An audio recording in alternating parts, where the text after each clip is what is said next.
சிச்சு காகத்தின் இரவு சமையல். பறவைங்களோட ஊர்ல சிச்சு காக்காவுக்கு ஒரு பேர் இருந்துச்சு. இல்ல நிறைய பேர் இருந்துச்சு.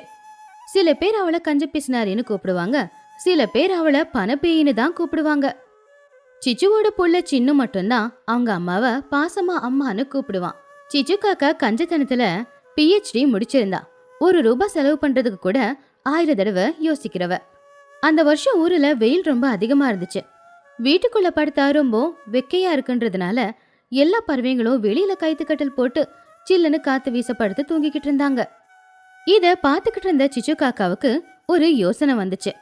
அதாவது ஏதோ ஒரு முட்டாள்தனமான யோசனை. அன்னைக்கு ராத்திரி ஒரு தண்ணி குழம்பு ஊத்தி புள்ளைக்கு சாப்பாடு போட்டு கொடுத்தா சிச்சு. அம்மா, இது என்னம்மா, தினமும் தண்ணி குழம்பு தானா? எங்கேயாவது ஒரே ஒரு காயாவது கிடைக்குமான்னு தேடி பார்த்தாலும் கிடைக்க மாட்டேங்குது. டேய் சின்னோ, வாயை மூடிக்கிட்டு சாப்பிடு. காய்கறி வேலை ஆகாசத்தை தொடுது. நாளைக்குல இருந்து உனக்கு தினமும் விருந்து சாப்பாடே நான் போடுறேன். இன்னைக்கு இதை சாப்பிடு அப்படின்னு சொல்லிச்சு சிச்சு. அன்னைக்கு ராத்திரி எல்லாருமே நல்லா படுத்து தூங்கிக்கிட்டு இருக்கும்போது சிச்சு காக்கா அவ என்ன அப்படிங்கறத காட்டினா. கையில சில காலியான பாத்திரத்தை எடுத்துக்கிட்டு திருட மாதிரி மெதுவா போய்கிட்டு இருந்தா. அவளுடைய முதல் டார்கெட் துணியோட வீடுதான்.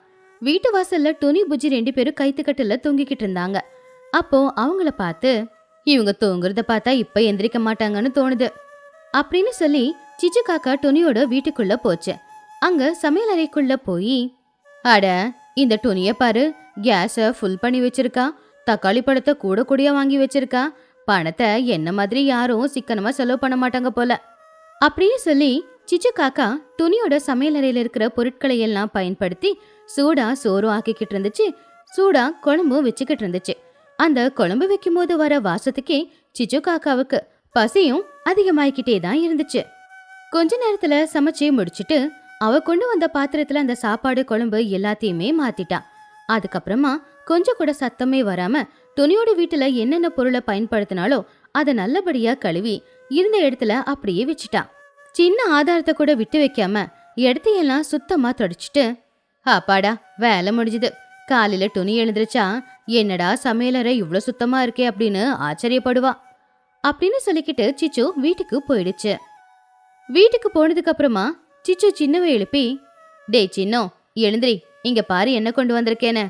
தூக்க கலக்கத்துல இருந்த சின்னோ அந்த குழம்போட வாசத்துக்கு உடனே எழுந்திருச்சு உக்காந்தான். அம்மா, என்னம்மா இது, நம்ம வீட்டுல நல்ல சாப்பாடு மனம் வருது. நான் கனவுல இருக்கனா இல்ல இது உண்மைதானா? கனவில்லடா, இது உண்மைதான். வா வந்து முதல்ல சாப்பிடு அப்படின்னு சொல்லி 2 பேரும் வயிறார சாப்பிட்டுட்டு படுத்து தூங்கிட்டாங்க. அடுத்த நாள் காலையில துணி எழுந்திருச்சு சமையல் அறைக்குள்ள போனா. அட என்ன என் சமையலறை இப்படி பளபளன்னு இருக்குது? ராத்திரி நான் இவ்ளோ கிளீனாவா கழுவுன? என்னவோ தூக்க கலக்கத்துல செஞ்சிருப்பேன் போல. அம்மா, என்னம்மா இது, நல்ல பருப்பு குழம்பு வாசம் வருது. ராத்திரி சமைச்சியா என்ன? ஆமா வாசம் வருது, ஆனா நான் சமைக்கலையே. இரு, என்ன இது, அரிசி டப்பால கொஞ்சம் அரிசி குறைஞ்சிருக்கு, பருப்பு டப்பால கொஞ்சம் பருப்பு குறைஞ்சிருக்கு, ஒன்னும் புரியலையே அப்படின்னு ஏதோ சந்தேகப்பட்டா. அன்னைக்கு ராத்திரி சிச்சு காக்காவோட டார்கெட் சோட்டு கிளியோட வீடுதான். சோட்டு கிளியோட வீட்டுல இருக்கிற வெல்லம் நெய்யோட வாசம் தான் சிச்சு வாங்க வர வச்சுது. சிச்சு மனசுக்குள்ள, இந்த சோட்டுக்கு எவ்வளவு திமிரு, வீட்டுல எவ்வளவு நெய் எவ்வளவு வெல்லம் வச்சுக்கிட்டு இருக்கா, என் வீட்டுல நெய் டப்பா பக்கம் பாக்கணும்னாலும் எனக்கு பணம் செலவாகும் அப்படின்னு சொல்லி அந்த நெய் வெல்லம் எல்லாத்தையும் பயன்படுத்தி லட்டுக்களை செஞ்சு இடத்த எப்பவும் போலவே சுத்தம் செஞ்சு அங்கிருந்து அவ வீட்டுக்கு போயிட்டா. அடுத்த நாள் காலையில சோட்டு கிளி எழுந்திருச்சு வந்து, அம்மா அம்மா, வீட்டுல லட்டு வாசம் வந்துகிட்டு இருக்கே, எனக்காக செஞ்சியாமா? நான் செய்யலடா, ஆனா இந்த நெய் டப்பால நெய் குறைஞ்சிருக்கு, கடலை மாவு கூட குறைஞ்சிருக்கு. ஆனா இதுல ஆச்சரியம் என்னன்னா, நான் கழுவுறதை விட யாரோ பாத்திரத்தை நல்லா கழுவி வச்சிருக்காங்க. ஒருவேளை நல்ல பேய் ஏதாவது நம்ம வீட்டுக்குள்ள வந்திருக்குமோ? இந்த நல்ல பேயோட கதை ஊர் முழுக்க பரவ ஆரம்பிச்சது. தினமும் ஒவ்வொருத்தங்க வீட்டுல இருக்கிற மளிகை சாமான் காணாம போறது, அவங்க சமையலறை பளபளன்னு அழகா இருக்கிறது, இப்படியே நடந்துகிட்டு இருந்துச்சு. அத பார்த்து எல்லாரும் ஆச்சரியமும் பட்டாங்க, பயந்தும் போனாங்க. ஒரு நாள் இத பத்தி பேசுறதுக்காக தான் எல்லாரும் ஆலமரத்துக்கு கீழே வந்தாங்க. உங்க எல்லாருக்குமே தெரியும், நம்ம வீட்டு சமையலறைக்குள்ள வந்து யாரோ சமைக்கிறாங்க. ஆமா டோனி, என் வீட்டுல இருக்கிற நெய்யே கடலை மாவு வச்சு லட்டு செஞ்சு எடுத்துட்டு போயிருக்காங்க. ஆனா பாவம், சமையலறைய சுத்தம் பண்ணிட்டு தான் போயிருக்காங்க. என்னோட வீட்டுல இதை விட மோசம், நான் பட்டணத்துல இருந்து வாங்கிட்டு வந்த ஆலிவ் ஆயில பயன்படுத்தி சமைச்சிருக்காங்க. ஆனா என்ன, என் கிச்சனை ஷாம்பு போட்டு கழுவுன மாதிரி பளபளன்னு கழுவி வச்சிருக்காங்க. நான் கோவப்படணுமா சந்தோஷப்படணுமானே தெரியல. இது ஏதோ சுத்த பேய் போல.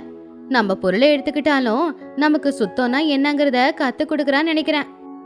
எல்லாரும் பேசிக்கிட்டு இருக்கிறத கேட்டுக்கிட்டு சிச்சு காக்கா அப்பாவிய முகத்தை வச்சுக்கிட்டு, ஐயோ இந்த பேயால நானும் கஷ்டப்பட்டுக்கிட்டு இருக்கேன். விலை மதிக்க முடியாத என் உப்பு டப்பால இருந்து 10 கல்லு உப்பு எடுத்துக்கிட்டு போயிடுச்சு. நான் ராத்திரி முழுக்க அழுதுகிட்டே இருந்த தெரியுமா அப்படின்னு சிச்சு காக்கா சொன்னது கேட்டு எல்லாரும் சிச்சுவை சமாதானப்படுத்தினாங்க.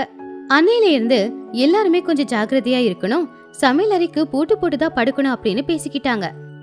இத கேட்டுக்கிட்டு இருந்த சிச்சு காக்கா ரொம்பவுமே வருத்தப்பட்டுச்சு. ஐயோ எல்லாரும் ரொம்ப சீரியஸா இருக்காங்க, மாட்டின என் மானம் போயிடும் அப்படின்னு சொல்லி கொஞ்ச நாளைக்கு இந்த வேலையை செய்ய வேண்டாம் அப்படின்னு முடிவு பண்ணிட்டு அங்கிருந்து வீட்டுக்கு போச்சு. மறுபடியும் வீட்டுல தண்ணி குழம்பு கதை தொடங்குச்சு. அம்மா என்னமாச்சு, அந்த நல்ல பேய் நம்ம வீட்டுக்கு வர்றத நிப்பாட்டிடுச்சா? மறுபடியும் தண்ணி குழம்பா? அந்த பேய்க்கு உடம்பு சரியில்லையாண்டா, அதான் கொஞ்ச நாளா வரல. ஐயோ அப்ப நம்ம கதை முடிஞ்சுதா அப்படின்னு சின்ன வருத்தப்பட்டான். புள்ளையோட முகம் வாடி போச்சு. சிச்சுவுக்கு அதோட பிசுனாரி புத்தியும் போகல. அதனால மறுபடியும் அதோட சாகச யாத்திரைய ஆரம்பிக்கலாம் அப்படின்னு முடிவு பண்ணுச்சு. இந்த தடவை மாட்டிக்காம எப்படியாவது தப்பு பண்ணிடணும் அப்படின்னு சொல்லி சிச்சு காக்கா மறுபடியும் அதோட வேலைய ஆரம்பிச்சா அடுத்த நாளே எல்லாரும் சேர்ந்து பேய் இஸ் பேக் அப்படின்னு சொல்லி மறுபடியும் ஒரு சபைய கூட்டுனாங்க. மறுபடியும் தொடங்கிடுச்சு. என் வீட்டுல இன்னைக்கு பண்ணது பிரியாணி, என்னோட வீட்டுல வடை. ஆமா இன்னைக்கு கூட்டத்துக்கு சிச்சு காக்கா எதுக்காக வரல? அட ஆமால, அதான் எனக்கு சந்தேகமா இருக்கு. போன தடவை உப்பு திருடு போச்சு அப்படின்னு அழுதுகிட்டு இருந்தா, இந்த தடவை ஏன் அவ கூட்டத்துக்கு வரல? எல்லாருக்குமே சிச்சு காக்கா மேலதான் சந்தேகம் வந்துச்சு. என்கிட்ட ஒரு யோசனை இருக்கு. நாம இப்படி கூட்டம் கூடி பேசுறதை விட டெக்னாலஜியை பயன்படுத்தலாம். எல்லாருமே நம்ம வீட்டு வாசல்ல சிசிடிவி கேமராவை வைக்கலாம். அப்போ திருட யாரு அப்படிங்கறது தெரிஞ்சிடும் இல்லையா? நினைச்ச உடனே எல்லாரும் சேர்ந்து அவங்க வீட்டு வாசல்ல ஒரு கேமரா, கிச்சன்ல ஒரு கேமரா அப்படின்னு பிக்ஸ் பண்ணி அவங்க போய் படுத்துட்டாங்க. எந்த விஷயம் தெரியாம சிச்சு காக்கா அன்னைக்கு துணியோட வீட்டுக்கு வந்துச்சு. கிச்சன்ல இருக்கிற ஃப்ரெஷ்ஷான பன்னீரை பார்த்து, இன்னைக்கு சின்னவுக்கு பன்னீர் பட்டர் மசாலா செஞ்சு கொடுக்கலாம் அப்படின்னு முடிவு பண்ணி சமையல முடிச்சுக்கிட்டு எல்லாத்தையும் சுத்தம் செஞ்சு வச்சுட்டு அங்கிருந்து வீட்டுக்கு போயிடுச்சு. அடுத்த நாள் காலையில துணி எழுந்துச்சதும் ரொம்பவும் ஆர்வமா சிசிடிவி ஃபுட்டேஜ செக் பண்ணா. அத பார்த்து அவ ரொம்பவும் ஷாக் ஆனா. அடடே பேய் இல்ல, பேய்க்கும் மேல சிச்சு காக்காவா அப்படின்னு நினைச்சுக்கிட்டு அந்த ஃபுட்டேஜ ஊர்ல இருக்கிற எல்லார்கிட்டயும் காட்டுனா. எல்லாரும் அத பார்த்து விழுந்து விழுந்து சிரிச்சாங்க. சில பேருக்கு கோவமும் வந்துச்சு. உடனே அவங்க எல்லாருமா சேர்ந்து சிச்சு காக்காவோட வீட்டுக்கு போனாங்க. அவங்க எல்லாருமே சிச்சு காக்காவோட வீட்டுக்கு போகும்போது சின்னு சிச்சு 2 பேரும் சுட சுட பன்னீர் பட்டர் மசாலாவோட பூரி செஞ்சு சாப்பிட்டாங்க. என்னங்க சிச்சு, சாப்பாடு நல்லா இருக்கா?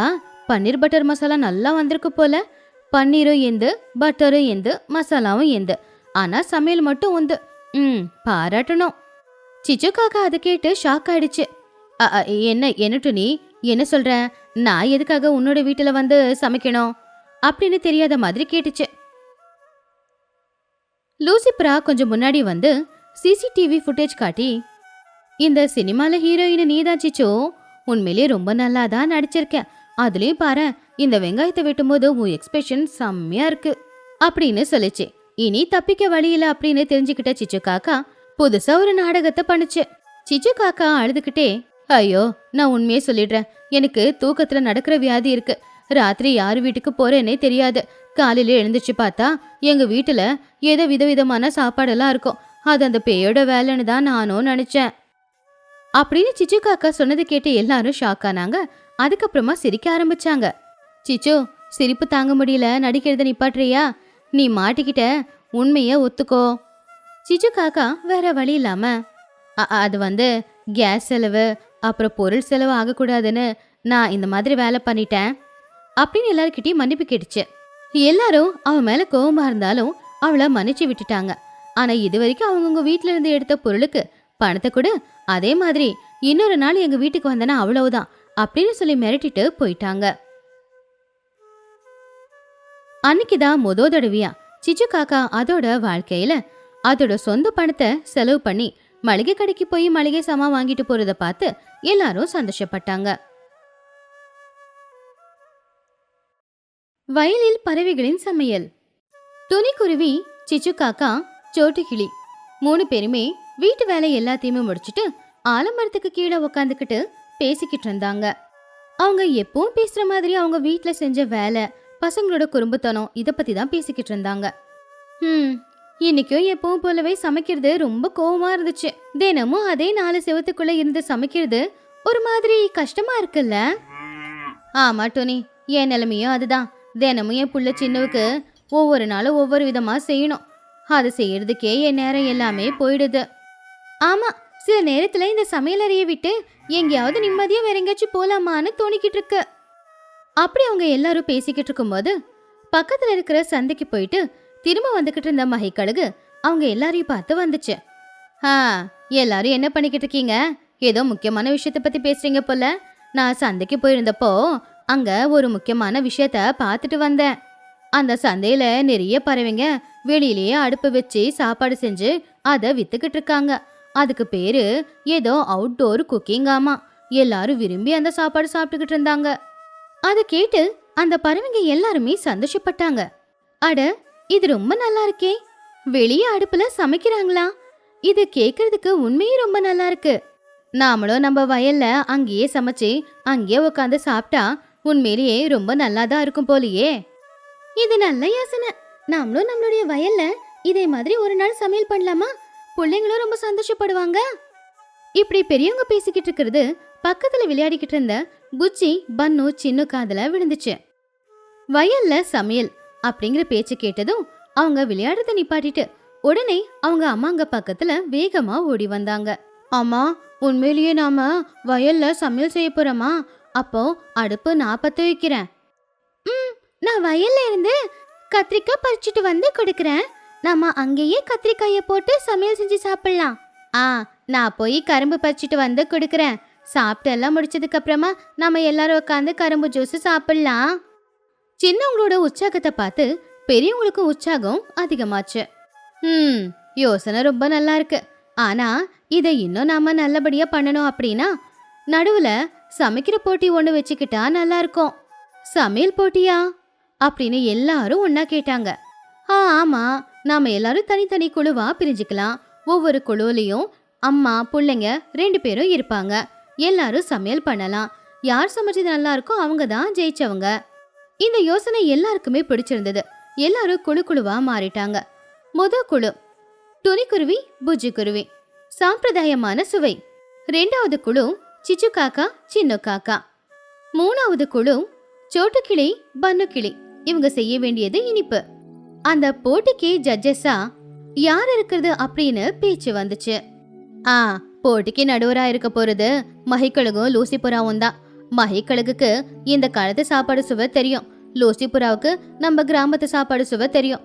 அவங்க ஜட்ஜஸா இருந்தா நல்லா இருக்கும். அதை கேட்டு அவங்க 2 பேருமே சரின்னு ஒத்துக்கிட்டாங்க. அப்ப லூசிபுறா சிரிச்சுக்கிட்டே, சரி சரி, இதுல எனக்கு எந்த பிரச்சனையும் இல்ல. ஆனா சுவை நல்லா இல்லைன்னா நேரா சொல்லிடுவேன் அப்படின்னு சொல்லுச்சு. நானும் தான். சாப்பாடு சுவையா இருந்தா மட்டும் பத்தாது, அதை நீங்க எங்களுக்கு எப்படி கொடுக்குறீங்கன்றத வச்சு மார்க் போடுவேன் அப்படின்னு சொல்லிச்சு கம்பீரமா. போட்டிக்கு எல்லாரும் தயாரானாங்க. நாளைக்கே காலையிலேயே ஒன்னா எல்லாரும் வயல்கிட்ட சந்திக்கலாம் அப்படின்னு முடிவெடுத்துட்டு எல்லாரும் அவங்கவுங்க வீட்டுக்கு கிளம்பி போயிட்டாங்க. அன்னைக்கு ராத்திரி யாருமே யார் வீட்டுலயும் தூங்கவே இல்லை. அடுத்த நாள் நடக்க போற போட்டிய பத்தி தான் பேசிக்கிட்டு இருந்தாங்க. துணியோட வீட்டுல, அம்மா நாளைக்கு என்ன சமைக்க போறோம்? போட்டியில எப்படியாவது நாம தான் ஜெயிக்கணும். பயப்படாத புஜ்ஜி, நம்ம வயல்ல விளைஞ்சிருக்கிற சோளத்தை எடுத்து நாம சோள ரொட்டிய தயார் பண்ணலாம். அப்புறம் கத்திரிக்காய பறிச்சு கத்திரிக்காய் தொக்கும் செய்யலாம். அது நம்ம கிராமத்து சாப்பாடு இல்லையா, எல்லாருக்கும் ரொம்ப பிடிக்கும். ஆமா ஆமா, அந்த மனம் வந்தாலே போதும், பாதி பேரு போட்டியில தோத்த மாதிரி தான். சிச்சு காக்காவோட வீட்டுல சின்ன காக்கா, அம்மா நாம ஏதாவது காரசாரமா பண்ணணும். துணியத்தை நல்லா சமைப்பாங்க. நாம காரசாரமா ஏதாவது பண்ணி தான் தோக்கடிக்க முடியும். சரிடா, அப்படின்னா நாளைக்கு நாம பச்சை மிளகாவை வச்சு பச்சை மிளகா சால்னா பண்ணிடலாம். அப்புறம் அதுக்கு நாம கெவுரு களியே செஞ்சிடலாம். நல்ல காரசாரமா இருக்கும். யாரு சாப்பிட்டாலும் அவங்க காதுல புகை வரும். ஐடியா சூப்பரா இருக்குமா? கேக்கும் போதே வாயில எச்சில் ஊறுது. இந்த பக்கம் சோட்டு கிளியோட வீட்டுல, அம்மா நாம எப்படி காரசாரமா செய்ய போறதில்ல, நாம செய்ய போறதே இனிப்பு தானே. எல்லாருமே காரசாரமா சாப்பிட்டு நம்ம செஞ்ச இனிப்பை சாப்பிட்றதுக்கு வேக வேகமா ஓடி வரணும். சரிடா பண்ணும். அப்படின்னா நாம அதிரசம் செய்யலாம். வயல்ல நல்லா எண்ணெயை காய வச்சு அதுல சுட சுட அதிரசம் சுடும்போது அந்த வாசத்துக்கே எல்லாரும் நம்மள தேடி ஓடி வந்துருவாங்க. சரிம்மா, அப்ப நாளைக்கு அதிரசம் செய்யும் போது நானும் உனக்கு நிறைய உதவிய செய்யறேம்மா. அப்படி 3 டீமும் என்னெல்லாம் பண்ண போறோம் அப்படின்னு ஐடியா வச்சுக்கிட்டாங்க. அடுத்த நாள் காலையில எல்லாருமே திட்டம் போட்டபடி வயலுக்கு போனாங்க. போட்டிக்கான ஏற்பாடுகளை செய்ய ஆரம்பிச்சாங்க. லூசி புறா எல்லாருடைய உதவியாலையும் 3 பேருமே சமைக்கிறதுக்கு வயல்ல 3 கல்ல வச்சு அடுப்ப தயார் பண்ணா. பசங்க எல்லாரும் ரொம்ப சந்தோஷமா விறகு வரட்டி எல்லாத்தையும் கொண்டு வந்து அடுப்பு கிட்ட வச்சாங்க. போட்டியும் தொடங்குச்சு. எல்லாருமே அவங்கவுங்களுக்காக ஒதுக்குன அடுப்பு கிட்ட சமையல் வேலைய ஆரம்பிச்சாங்க.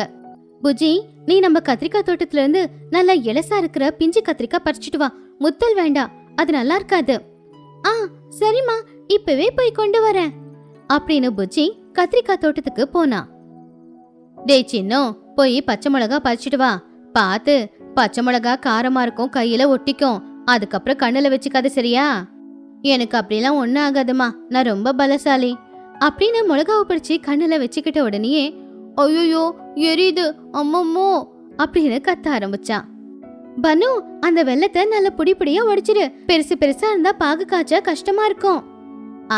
சரிம்மா அப்படின்னு அந்த வெள்ளத்தை இடிக்கும் போது ஒரு பீஸை எடுத்து வாயில போட்டு, அம்மா வெள்ளம் இனிப்பா இருக்கே அப்படின்னு அப்பாவித்தனமா கேட்டான்.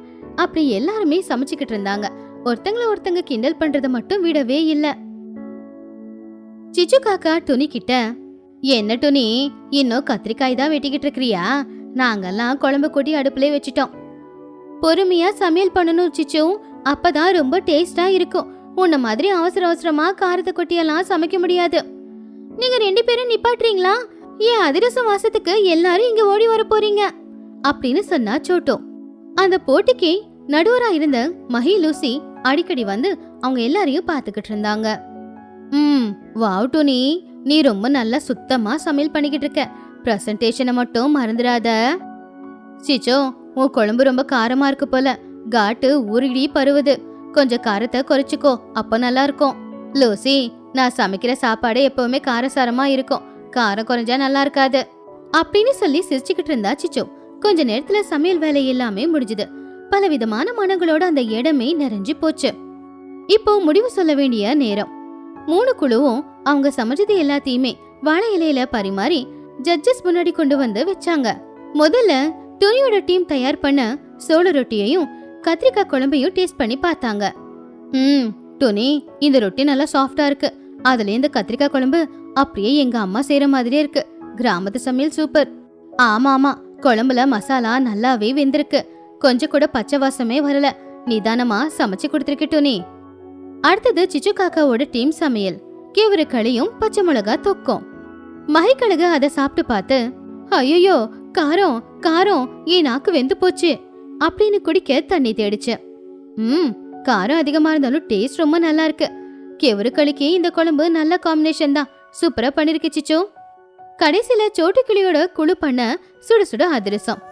லூசிபுரா அந்த அதிரசத்தை சாப்பிட்டு பார்த்து, ரொம்ப நல்லா இருக்கு. பாகு சரியான பதத்துல வந்திருக்கு போல. அதனாலதான் அதிரசமும் ரொம்ப நல்லா வந்திருக்கு. வாவ், இது வாயில போட்ட உடனே அப்படி கரைஞ்சி உள்ள போகுது. ஸ்வீட் ரொம்ப பெர்ஃபெக்டா இருக்கு. அப்படி ஜட்ஜஸ்ங்க 3 பேரோட சாப்பாடும் சாப்பிட்டதுக்கு அப்புறமா தீர்ப்பு சொல்ல தயாரானாங்க. 3 குழுவும் காத்துக்கிட்டு இருந்தாங்க. இன்னைக்கு இந்த 3 குழுவும் ரொம்ப அருமையா சமையல் பண்ணிருக்கீங்க. ஒவ்வொன்னும் ஒருத்தங்களை மிஞ்சுற மாதிரி தான் இருக்கு. ஆமா, துணியோட சமையல்ல தாய் பாசம் அப்படியே இருந்துச்சு. சீச்சுவோட சமையல்ல காரசாரம் அதிகமாவே இருந்துச்சு. சோட்டுவோட சமையல்ல இனிப்பு ரொம்ப நல்லா இருந்துச்சு.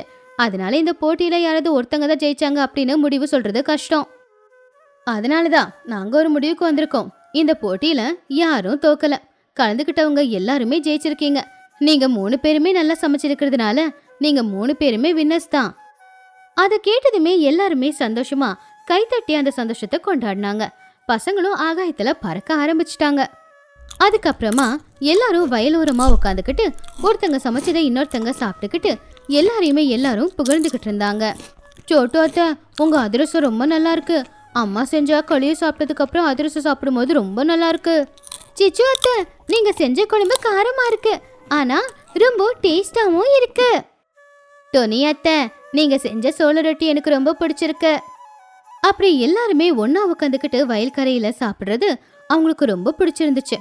அன்னைக்கு சாப்பாடு மட்டும் சுவையா இருக்கல, எல்லாருமே அந்த சாப்பாடு செஞ்சவங்களுடைய கஷ்டத்தையும் புரிஞ்சுக்கிட்டாங்க. அன்னைக்கு அவங்க ஒருத்தங்க மேல இன்னொருத்தங்க வச்சிருக்கிற மரியாதை, பாசம் எல்லாமே 2 மடங்கா ஆச்சு. இதே மாதிரி அடிக்கடி சமைச்சு சாப்பிட்டா நல்லா இருக்கும் அப்படின்னு அவங்க எல்லாருமே நினைச்சாங்க.